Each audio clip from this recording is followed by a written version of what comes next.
Bismillahirrahmanirrahim. Assalamualaikum warahmatullahi wabarakatuh. Alhamdulillah, segala puji bagi Allah, Dat yang Maha Esa, Maha Suci dari segala bentuk, rupa, dan bayangan makhluk.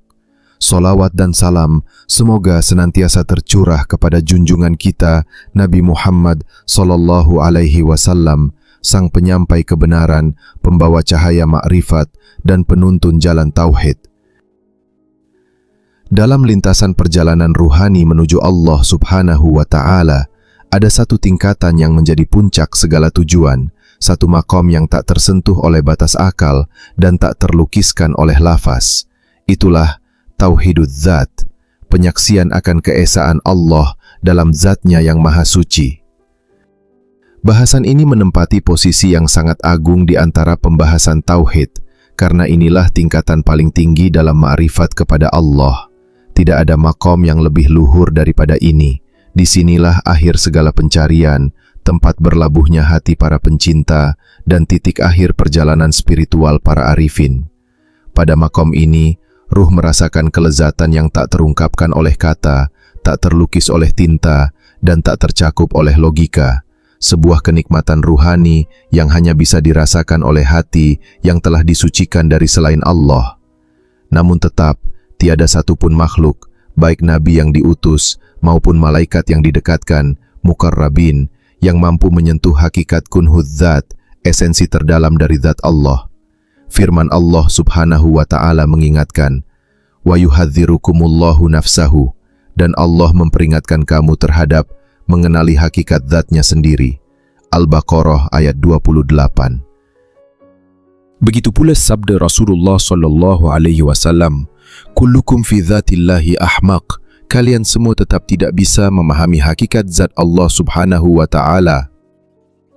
Catatan: pengertian menyatakan keesaan zat Allah jangan disamakan dengan pengertian mengenal hakikat kunhi zat Allah. Menurut kalangan para arif billah, kita dilarang untuk mencoba mengenal hakikat zat Allah, dan sesungguhnya hal itu adalah sesuatu yang mustahil untuk dicapai oleh makhluk. Syekh Abdul Wahab Asy'arani rahimahullah dalam rangka menjelaskan makna dari ucapan guru beliau, Syekh Sayyid Ali Al-Khawash rahimahullah, menyampaikan sebagai berikut. Tidak ada seorang pun di antara makhluk ini yang mampu menggambarkan dalam hatinya atau menemukan hakikat zat Allah Ta'ala. Karena Allah bukanlah sesuatu yang dapat dikhayalkan oleh akal, dilihat oleh mata hati, ataupun dipandang oleh mata kepala. Bahkan, Dia bukanlah sesuatu yang dapat dikenali, ataupun pernah dikenal. Dengan demikian, apabila hal ini telah dipahami, maka hendaklah kita menyembah Allah dengan ibadah dan penghambaan yang benar, serta penuh kesadaran. Kami tegaskan sekali lagi, tidak ada seorang pun yang dapat mencapai hakikat tauhid zat kecuali Rasulullah Shallallahu Alaihi Wasallam sendiri, serta para wali yang menjadi pengikut sejati beliau. Catatan: yang dimaksud dalam bagian ini adalah tauhiduz zat, bukan kunhiz zat. Cara menyatakan tauhiduz zat adalah sebagai berikut. Kita memandang dengan mata kepala dan mata hati bahwa tidak ada satu pun yang benar-benar wujud ada di alam ini kecuali wujud Allah semata. Segala sesuatu selain Allah, termasuk zat kita sendiri, pada hakikatnya fana, lenyap, dan bergantung pada zat Allah yang maha berdiri dengan sendirinya. Segala sesuatu selain Allah yang disebut sebagai aghyar, segala yang lain dari Allah, tidak akan pernah ada jika tidak diadakan olehnya. Segala sesuatu yang diadakan ini, hakikat keberadaannya adalah qaim biwujudillah, berdiri atas wujud Allah. Apapun yang diciptakan atau diadakan ini, pada asalnya adalah tidak ada, dan suatu saat akan kembali menjadi tidak ada. Maka, jelaslah bahwa wujud makhluk ini diapit oleh dua ketiadaan. Sebelumnya tiada, dan kelak pun akan tiada. Oleh karena itu, pada hakikatnya, wujud makhluk ini hanyalah bayang-bayang atau ilusi semata. Ia tidak memiliki wujud yang hakiki jika dibandingkan dengan wujud Allah yang sejati. Sebagaimana dijelaskan oleh Syekh Siddiq bin Amir Khan rahimahullah, adanya segala sesuatu selain Allah yaitu agyar, seperti kenyataan yang kita lihat dalam mimpi. Ketika kita terbangun dari tidur, barulah kita sadar bahwa semua yang kita lihat itu sebenarnya tidak ada. Mati secara hisi dan mati secara maknawi. Hal ini sejalan dengan sabda Rasulullah Shallallahu Alaihi Wasallam. An-nasu niyamun, fa idza matun tabahu. Semua manusia sedang tidur. Apabila mereka mati, barulah mereka terbangun. Di kalangan para ulama tasawuf, dijelaskan bahwa kematian itu terbagi menjadi dua jenis. Pertama, yang disebut dengan kematian hissi, kematian fisik, yaitu kematian dalam arti berpisahnya ruh dari jasad. Inilah kematian yang dialami oleh setiap makhluk hidup sebagai akhir dari kehidupan duniawi. Kedua, yang disebut dengan kematian maknawi atau spiritual, yaitu kematian dalam pengertian ruhani semata. Kematian ini bukan berakhirnya hidup secara fisik, melainkan lenyapnya nafsu dan ego dalam diri seseorang, serta terbebasnya hati dari keterikatan terhadap dunia.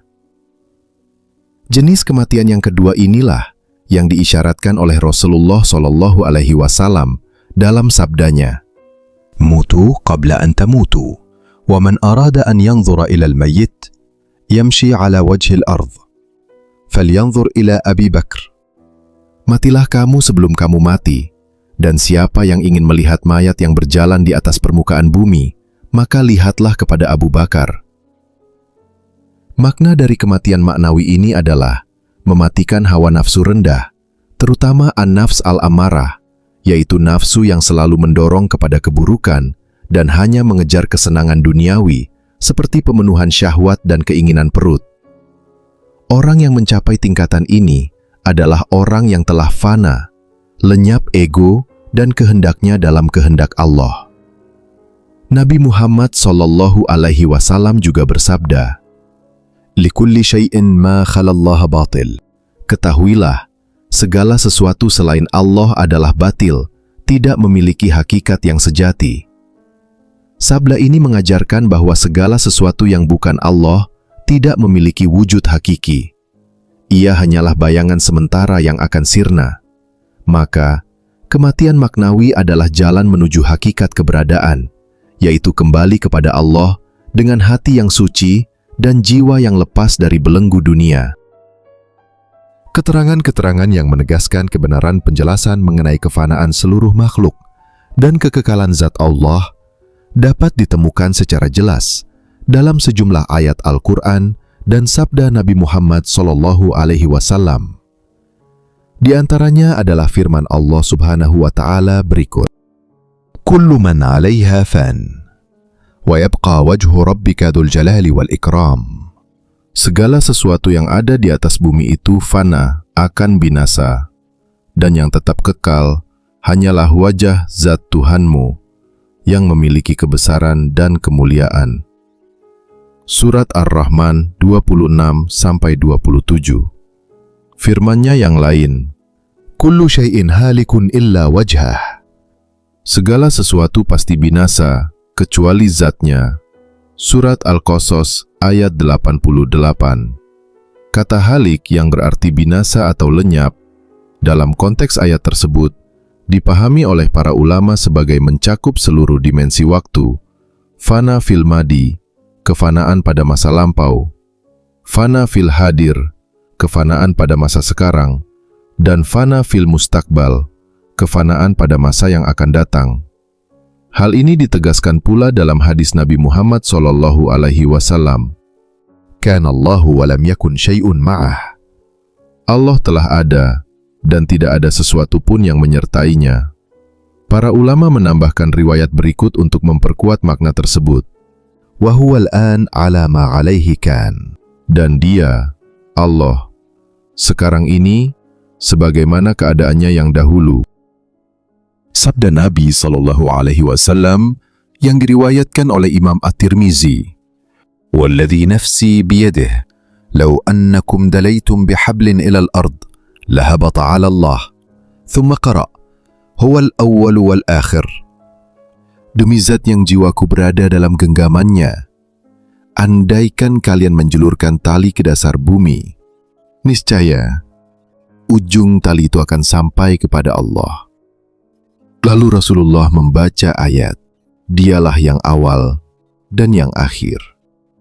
Makna hadis ini mengisyaratkan bahwa dimanapun arah kita tujukan, segala sesuatu itu akan berujung pada keberadaan Allah Ta'ala. Dialah awal dari segala yang ada dan akhir dari segala yang akan tiada. Seorang arif billah, Maulana Sayyid Abdullah bin Ibrahim Al-Mirghani rahimahullah, menjelaskan dalam kitab Tuhfatul Mursalah, segala sesuatu yang mungkin ada dan tampak di alam ini, jika dilihat dari sisi keberadaannya, maka itulah hakikatnya Ain Wujud Al-Haq, yang berarti kenyataan adanya Allah Ta'ala. Namun jika dilihat dari bentuk dan rupa lahiriahnya, atau dalam istilah tasawuf disebut Zahir Al-Mumkin, maka hakikat itu bukanlah Tuhan. Yang dimaksud dengan wujud al-mumkin atau wujud makhluk yang tampak itu, hakikatnya tetap merupakan tajalli, penampakan dari wujud Allah, bukan zatnya secara langsung. Sebagaimana buih, ombak, dan es, semuanya merupakan bentuk dari air. Akan tetapi, dari bentuk dan rupanya, tidak bisa kita katakan sebagai air itu sendiri. Namun pada hakikatnya, itu adalah Ain Wujud Al-Ma, satu dengan hakikat air. Sebagian para arif billah juga mengatakan, alam ini adalah Nuskhat Al-Haq, yakni salinan atau cetakan dari hakikat Tuhan. Dan ada pula yang berkata, alam ini adalah cermin Tuhan.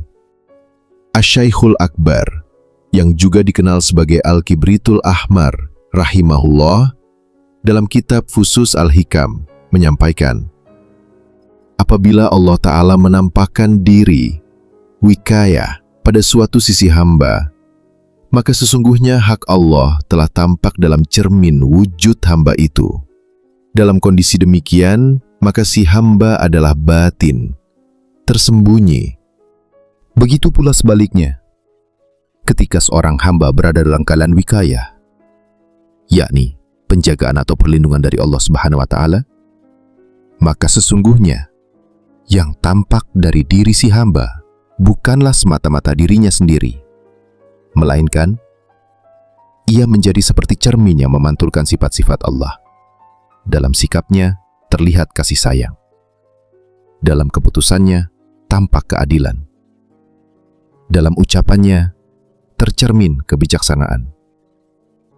Semua itu bukanlah hasil usaha diri semata, melainkan pantulan dari yang maha sempurna.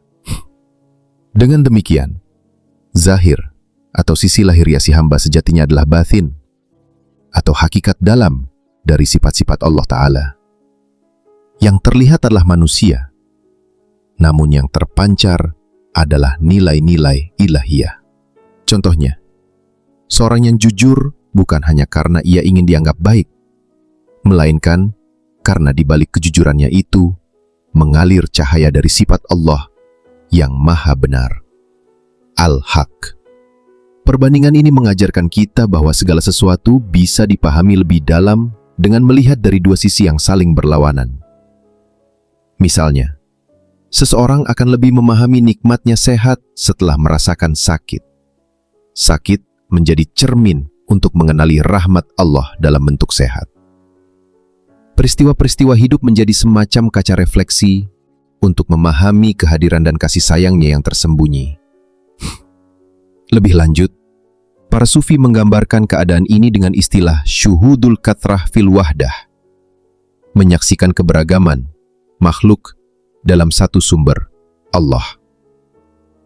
Maksudnya, seorang hamba melihat berbagai makhluk di sekitarnya, manusia, tumbuhan, langit, hewan. Namun, hatinya sadar bahwa semua berasal dari satu wujud, yaitu Allah. Ini adalah kesadaran akan banyak yang berasal dari satu.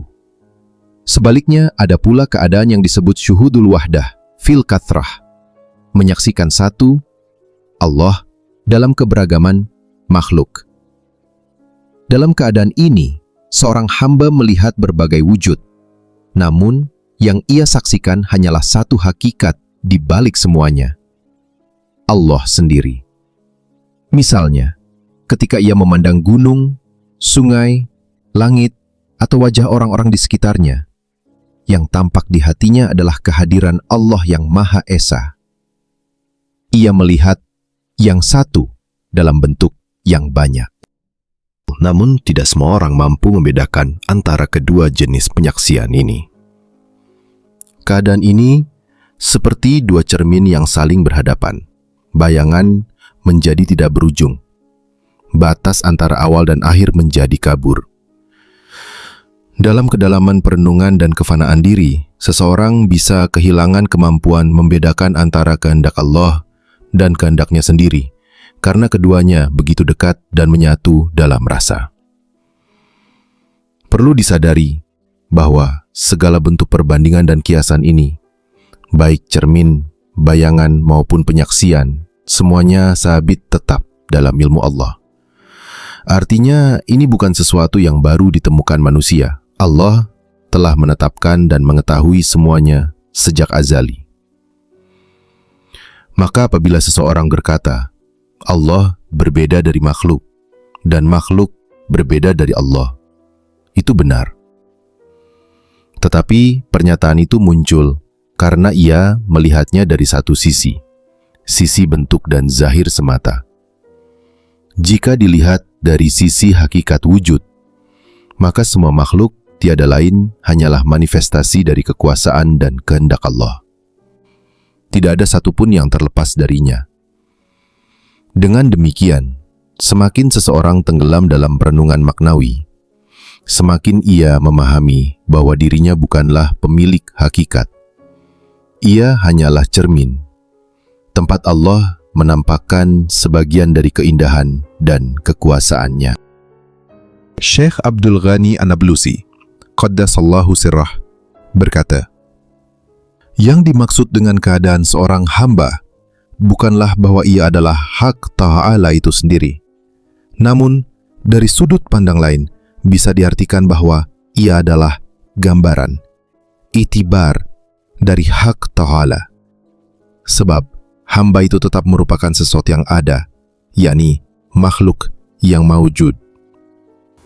Jika engkau merasa heran atau bingung dalam memahami hal ini, sehingga tidak mampu membedakan mana yang zahir dan mana yang batin, maka ketahuilah, sesungguhnya dengan penjelasan-penjelasan sebelumnya, sudah cukup jelas bagimu tentang apa yang sebenarnya dicari oleh para pencari kebenaran dari kalangan orang-orang yang bertakwa. Meskipun keyakinan mereka terbatas, namun pencarian itu tetap memiliki nilai. Keterbatasan dalam memahami hak Allah Ta'ala bukanlah sesuatu yang tercela. Bahkan, bagi Allah, hal itu adalah sesuatu yang jais. Artinya, boleh dan bisa saja terjadi terhadap para hambanya. Keterbatasan itu juga didasarkan kepada keterangan Rasulullah Shallallahu Alaihi Wasallam bahwa Allah Ta'ala bisa bertahwil atau berubah keadaan dalam berbagai rupa. Menurut Syekh Abdul Ghani An-Nablusi, rahimahullah, keterbatasan yang dimaksud bukan berarti meragukan Allah Ta'ala. Justru keterbatasan itu adalah bentuk dari keyakinan bahwa Allah tetap nyata dan tidak berubah pada sisi batinnya. Bahwa Allah Subhanahu wa Ta'ala tetap seperti keadaannya sejak azali. Adapun penjelasan tentang Allah bertahwil didasarkan pada hadis Nabi Muhammad Sallallahu Alaihi Wasallam yang menjelaskan bahwa di hari kiamat Allah Subhanahu wa Ta'ala akan tampak secara tajali, nyata dalam rupa makhluk. Lalu dia berfirman, Ana Rabbukumul A'la. Artinya, akulah Tuhanmu yang maha tinggi. Namun, para hamba menjawab dengan tegas, Na'udzubillahi minka. Artinya, kami berlindung kepada Allah dari engkau. Setelah itu, Allah Ta'ala menampakkan diri dengan tajali dalam rupa yang sesuai dengan keyakinan para hamba selama hidup di dunia. Maka, barulah para hamba bersujud kepadanya dengan penuh kepasrahan. Dari sini kita bisa memahami dengan jelas bahwa segala wujud selain Allah Subhanahu wa Ta'ala itu fana, binasa, dan tunduk di bawah wujud Allah yang baka, kekal.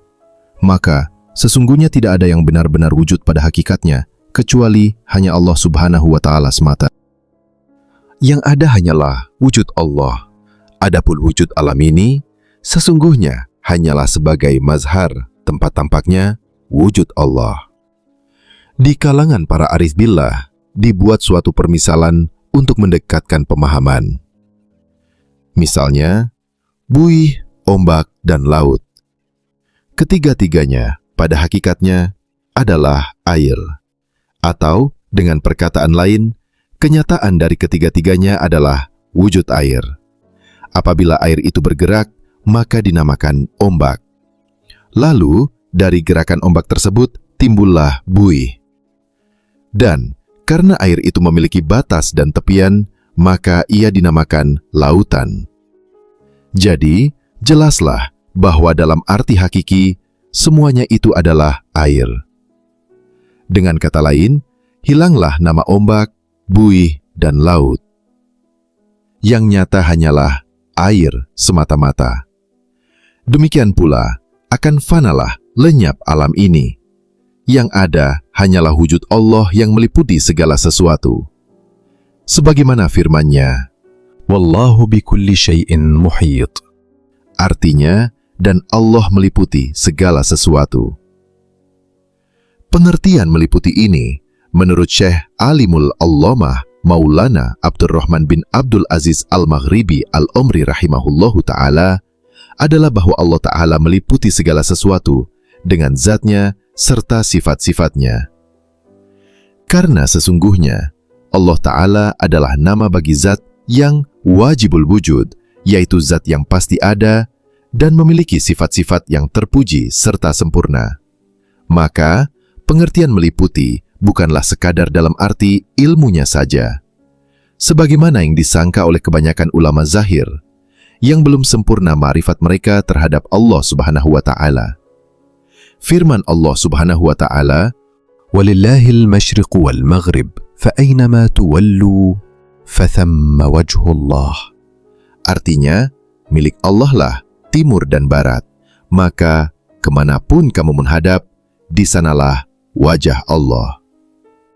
Wa huwa ma'akum aynama kuntum. Dia, Allah, bersama kalian dimanapun kalian berada. Al-Hadid, ayat 4. Pengertian beserta dalam ayat ini tentu bukanlah hanya kebersamaan secara tempat atau jarak, tetapi kebersamaan dengan zatnya. Dan pada maknanya, itu juga mencakup sifatnya. Menurut penjelasan Syekh Abdul Wahab Asy-Sya'rani, Qaddasallahu sirrah, di dalam kitab Jawaqitu wal Jawahir, beliau berkata, barang siapa yang mengatakan bahwa ma'iyah, penyertaan Allah terhadap makhluknya hanya dalam arti sifat saja, bukan beserta zatnya, maka berarti ia telah memisahkan antara zat dan sifat. Padahal, hal ini adalah sesuatu yang mustahil. Namun, bila dikatakan bahwa penyertaan Allah terhadap hambanya adalah dalam arti sifat, yakni bersama dengan sifat ilmu Allah, dan tetap tidak memisahkan antara zat dan sifat, maka ucapan tersebut termasuk bagian dari kesempurnaan adab. Oleh karena itu, pelajarilah dan pahamilah hal ini dengan sungguh-sungguh, karena permasalahannya cukup rumit dan dalam. Allah, laisa kamitslihi syai'un, tidak ada yang menyerupainya dalam segala hal. Zat Allah Subhanahu wa Ta'ala dan wujudnya bukanlah jisim, sesuatu yang berbentuk, bukan jauhar, suatu kesatuan yang tidak terbagi, bukan pula arad, sifat yang berdiri pada jauhar, bukan ittihad, penyatuan antara dua zat, dan tidak pula hulul, bersemayamnya Tuhan dalam makhluk. Sebagaimana firman Allah, laisa kamitslihi syai'un wa huwas sami'ul basir. Tidak ada sesuatu pun yang menyerupainya, dan Dia Maha mendengar lagi Maha melihat. Asy-Syura ayat 11. Dengan penjelasan yang telah dipaparkan, maka dapatlah diperoleh keyakinan yang mantap bahwa tidak ada yang benar-benar wujud selain Allah. Artinya, telah lenyap seluruh perbuatan hamba atau makhluk dalam perbuatan Allah. Telah lenyap pula nama-nama makhluk dalam nama-nama Allah. Demikian pula, telah hilang sifat-sifat makhluk dalam sifat-sifat Allah. Dan pada akhirnya, lenyaplah zat makhluk dalam wujud zat Allah Subhanahu wa Ta'ala. Segala sesuatu yang tampak pada makhluk ini, pada hakikatnya hanyalah fata morgana. Ia sirna, lenyap, semu, dan hanyalah hayalan serta dugaan semata. Dengan begitu, lenyaplah segala atsar, yaitu dampak atau pengaruh makhluk terhadap muatsir, yakni Allah yang menjadi penentu segala sesuatu. Hamba itu tidak lain hanyalah seperti benang yang melayang di udara. Kemana angin bertiup, kesanalah ia terbawa. Demikian pula, si hamba yang telah sampai pada derajat ini, seakan-akan telah tenggelam dalam lautan ahadiyah, keesaan zat Allah. Ia seperti tidak mungkin lagi bisa diselamatkan, karena telah terhanyut sepenuhnya dalam kesadaran akan kemahahadiran Allah. Keadaannya bagaikan orang yang mabuk karena minuman hakikat, hamrul hakikah, hingga hampir tidak bisa bangkit kembali, karena kerasnya rasa yang diminumnya itu. Dengan munculnya rasa seperti ini, maka dapat dikatakan bahwa ia telah berhasil mencapai tingkatan fana fillah, yaitu hilangnya wujud diri dalam wujud Allah. Namun sesungguhnya, keadaan seperti ini belum merupakan puncak dari perjalanan ruhani. Masih ada satu tingkatan yang lebih tinggi, yaitu baka billah, kekal bersama Allah, yaitu ketika pandangan hamba telah mantap, dan ia menyaksikan bahwa Allah lah yang menyatakan kekekalan pandangan tersebut. Peringatan penting bagi para penempuh jalan ma'rifat. Jika engkau telah yakin, dan hatimu telah mantap terhadap keyakinan ini, yaitu bahwa tidak ada yang benar-benar wujud selain Allah, maka janganlah engkau mengucapkannya sembarangan. Cukuplah keyakinan itu engkau simpan dalam batinmu dan dietikotkan secara teguh dalam hati. Sebab, tidak semua kebenaran pantas untuk diucapkan di hadapan semua orang. Banyak orang yang tidak memiliki pemahaman dan kesiapan ruhani. Jika engkau membicarakan rahasia ketuhanan kepada mereka, maka bisa terjadi fitnah, keraguan, bahkan kesesatan. Para ulama tasawuf memberi peringatan keras akan hal ini. Mereka berkata, simpanlah permata dalam peti. Jangan engkau lemparkan di jalanan yang berlumpur. Tidak semua ilmu boleh dilontarkan, karena bisa menjadi sebab kerusakan bagi si pendengar dan si penyampai. Imam Al-Ghazali rahimahullah menegaskan dalam Ihya Ulumiddin, banyak orang celaka karena lisannya. Lisan itu kecil bentuknya, tetapi sangat besar bahayanya jika tidak dijaga dengan ilmu dan adab. Syekh Zunun Al-Misri juga mengingatkan, barang siapa sembrono dalam berbicara tentang hakikat, maka lisannya bisa menjadi sebab ia terjatuh dari makom yang tinggi. Bahkan, Imam Ibnu Abidin dalam hasyiahnya menukil pendapat sebagian ulama bahwa seseorang yang mengucapkan kalimat wahdatul wujud tanpa pemahaman yang benar atau memahaminya secara zahir tanpa bimbingan bisa terjerumus pada kekufuran. Demikian pula Syekh Ibrahim Al-Qurani, salah satu imam Ahlus Sunnah abad ke-11 Hijriyah, berkata, mengucapkan rahasia ma'rifat di depan orang awam tanpa pengantar yang benar adalah seperti menyuguhkan racun dalam wadah madu. Oleh karena itu, wahai penempuh jalan ruhani, berhati-hatilah dalam menjaga lisan. Janganlah engkau menyampaikan hakikat yang dalam kepada mereka yang belum mengenal dasar syariat dan adab.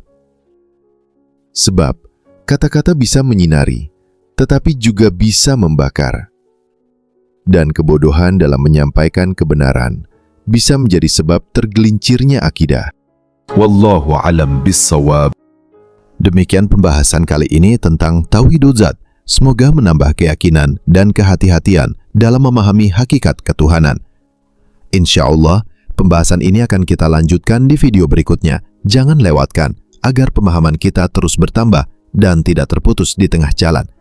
Silakan ikuti channel ini, aktifkan notifikasi, dan bagikan kepada yang membutuhkan.